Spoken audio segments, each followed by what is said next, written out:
2025 has given us what many consider to be the new best May 4th promo. And I will say before getting into it, it is absolutely amazing, it's very good, and it's definitely up there. But the real question is it the best?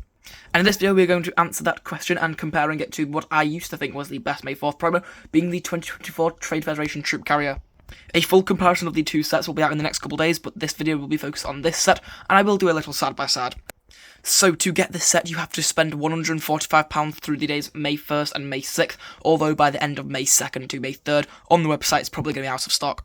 It does depend on your region though. If you're in America you're probably going to be getting it for a lot longer, maybe until the 4th or the 5th, but if you're in the UK it probably runs out maybe 2nd or 3rd. This set is based off of this random vehicle that we see in episode 2, I can't even name it to be honest, and we see it for barely even a couple frames, and it is when Obi-Wan is getting a tour of the Kamino facility. And we just see this set go flying past. And that is one of the reasons why I think this is a perfect gift with purchase.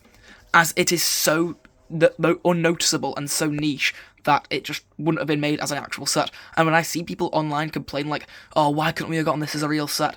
That's why. It was in the scene for about 5 seconds. This would have never been an actual set, but I would like to see the Clone Cadets in an actual set, but maybe without the arm prints and dual molded legs to give some exclusivity to this battle pack. I'm not sure what it's called. I think it's K-something like a number and then Enforcer. And that's just off the top of my head though. I really don't remember. I'd probably put a picture up on screen now. So yes, excuse that please. Now let's get into the review of the 40765 Kamino Trading Facility. Retails for the £145 threshold of the gift with purchase, has 190 pieces and is marketed for 10 plus. As for the minifigures, we get 3 Clone Cadets. They are absolutely exquisite. One has a small blaster, one has a medium blaster, and one has a massive rifle.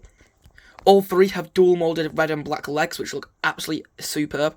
I don't think they could have done a better job with these minifigures, except in one area, because it's the exact same face that we get on every single Clone Trooper in 2025. And yes, I think these are great minifigures, and they still do look pretty good, but I would have liked to see some alternate facial expressions, maybe this one, with like a flip face, like an angry face, a smile face, I don't know, something like that. Because I just feel like in a battle arena, like the training they actually are going through, I feel like in this situation, they wouldn't have such a straight face as we see on the minifigures. That's my only problem with these minifigures that I don't see anybody talking about, but it's something that definitely should have been in the set. It's not too big of an issue though, the arm printing is great, and overall they are decent minifigures with nice hair pieces and dual molded legs. And it's crazy for a free set we're getting dual molded legs and arm printing, when we can't even get dual molded legs on like C-3PO and stuff like that. Well, obviously we do in like the UCS sail barge, but not in like, I don't know, the actual buildable C-3PO. Wait, sorry, flip that around. But you get my point. I'm not complaining about these minifigures dual molded legs whatsoever, but I'm just complaining that LEGO gives dual molded legs in a free set, but not in £20 to £30 sets that need it. For another example, Commander Fox, or maybe Rebel Fleet Troopers, Captain Antilles, etc, etc. Dedra's the best example from the latest U-Wing set. I recently did a review on that and talked about how Dedra should have dual molded legs, and again, a free set gets it, but a £60 set doesn't.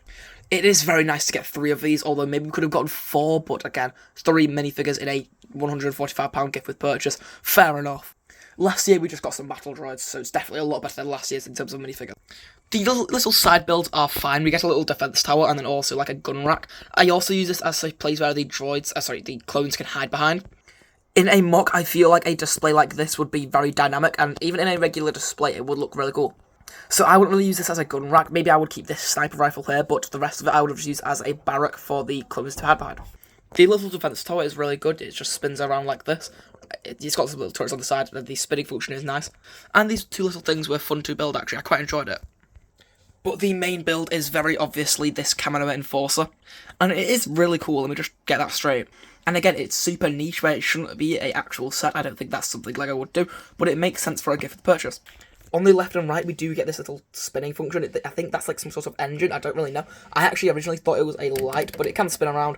And the set recommends you display it like this, but I prefer something like this with them facing at an angle, so maybe it's moving forward while also going up, which I quite like. Or this. I quite like this for if you're having the set landed. Like this, like this. I just really like this, like this. Why did I say it twice? The cockpit bit can fit 1 minifigure, which looks fine, but there is no cockpit detailing inside, which it's fine, but at this scale, maybe they could have fit 1 thing, but again, at this scale, it could have been difficult. as it's literally just a 2 stud gap between the actual inside and the outside.